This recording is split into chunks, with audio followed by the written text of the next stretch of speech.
Hi എല്ലാവർക്കും നമ്മളെ പുതിയൊരു വ്ളോഗിലേക്ക് സ്വാഗതം. ഇന്ന് നമ്മളുടെ ഒരു സ്റ്റഡി ടൈമാണ് കേട്ടോ കാണിക്കാൻ പോണത്. അപ്പോൾ ശിവയ്ക്കും സൂര്യയ്ക്കും നാളെ ഒരു ആക്ടിവിറ്റി സബ്മിറ്റ് ചെയ്യാനുണ്ട് സോഷ്യലിൻ്റെ.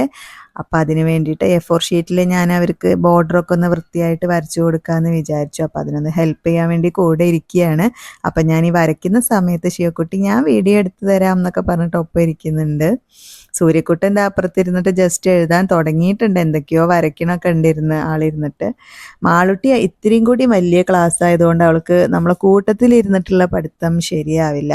ഇത്തിരി സൈലൻസും ഒക്കെ വേണ്ട ആളാണ്, എന്നാലേ പഠിച്ചാൽ മനസ്സിലാവുള്ളൂ പറഞ്ഞിട്ട്. അപ്പം കൂടെ ഇരുന്ന് കഴിഞ്ഞാൽ പിന്നെ അടിയാവും. അപ്പോൾ പിന്നെ അവളോട് ഞങ്ങൾ അപ്പുറത്തെ റൂമിലേക്ക് സ്വസ്ഥമായിട്ട് മാറി ഇരുന്നോളാൻ പറഞ്ഞു. എന്നിട്ട് ഞങ്ങൾ ഇവിടെ ഹാളിൽ ഇരുന്നിട്ട് പഠിക്കുകയാണ് കേട്ടോ.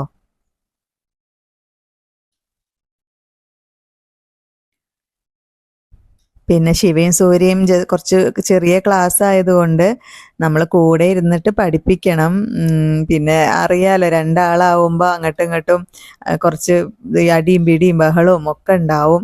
അപ്പം അതിന് കൂടെ ഇരിക്കാൻ നല്ല ക്ഷമ തന്നെ വേണം കേട്ടോ. ക്ഷമ നമ്മൾ പഠിക്കും അവരുടെ ഒപ്പം ഇരുന്നാൽ. ഇനിയിപ്പോൾ ഇതാ നമ്മളെ പൂജാവധി കഴിഞ്ഞ ഉടനെ ടേം എക്സാം തുടങ്ങുകയാണ്. പിന്നെ കുറേ ദിവസത്തേക്ക് ഞങ്ങൾക്കൊന്നും ശ്രദ്ധിക്കാനുള്ള സമയം ഉണ്ടാവില്ല. പഠിത്തമായിരിക്കും കേട്ടോ.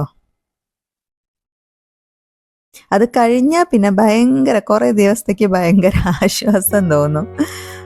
അറിയാലോ, എക്സാമും കാര്യങ്ങളൊക്കെ ആകുമ്പോൾ അങ്ങനെ തന്നെയാണല്ലോ. പിന്നെ ഈ സമയത്താണ് ക്ലാസ്സിലുണ്ടായ കാര്യങ്ങളും രണ്ടാൾക്കും കുറേ പറയാനുണ്ടാവും. അങ്ങോട്ടും ഇങ്ങോട്ടും പരാതികളും പരിഭവങ്ങളും ഒക്കെ പറയാനുണ്ടാവും.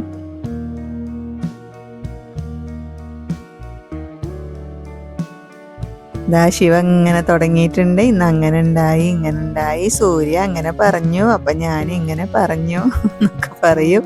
അപ്പുറത്ത് അത് കേട്ടിട്ട് സൂര്യയുടെ കുറേ കമൻസ് അപ്പുറത്തുണ്ടാവും.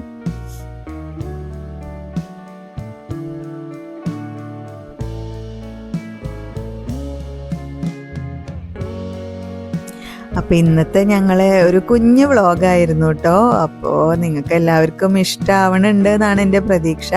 എന്തായാലും എൻ്റെ ചാനൽ സബ്സ്ക്രൈബ് ചെയ്യാത്തവരൊക്കെ ഒന്ന് സബ്സ്ക്രൈബ് ചെയ്യണം, എന്നെ ഒന്ന് സപ്പോർട്ട് ചെയ്യണം. എന്നാലാണ് നമുക്ക് ഇനിയും കൂടുതൽ വീഡിയോസ് എടുക്കാനുള്ളൊരു മോട്ടിവേഷൻ ഉണ്ടാവുള്ളൂ.